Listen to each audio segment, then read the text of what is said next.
del treball és que ens podem organitzar nosaltres mateixos. De les 3 assignatures que hi ha, català, castellà i plàstica, la que més m'agrada és plàstica.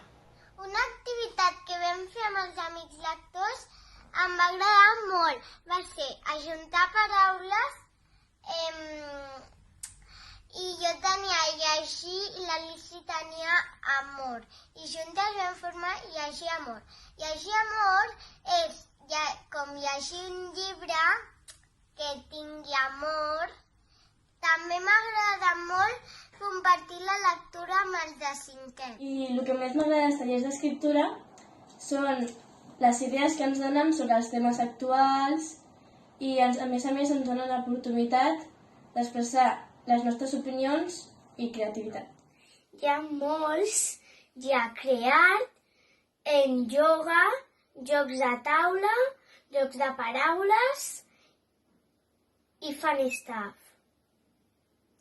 I m'agraden perquè són molt originals i a creat fem coses amb volum. A ioga fem ioga i a jocs de paraules contestem coses.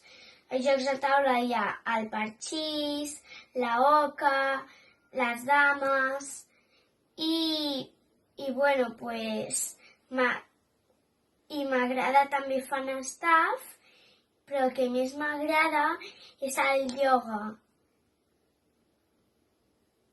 M'agrada molt fer projectes perquè és una manera diferent d'aprendre. Busquem informació, com per exemple de volcans, plantes,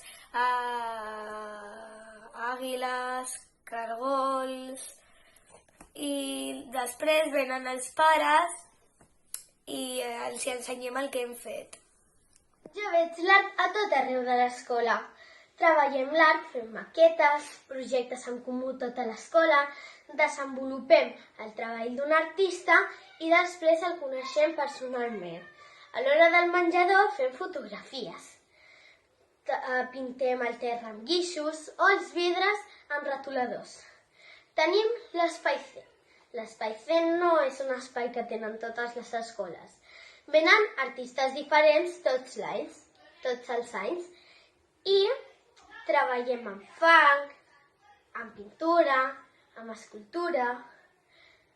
I com més m'agrada treballar l'art és fent balls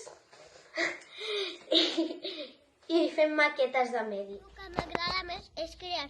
Faig obra d'art, me queda molt bonic. Uso uns esprais i ho faig molt bonic i me queda molt bonic. I hi ha un altre espai que és d'aigua, que jugo molt i m'agrada molt. I m'agrada molt anar al MACBA i llavors fem moltes coses, mirem les coses. A mi m'agrada l'espai de fotografia digital.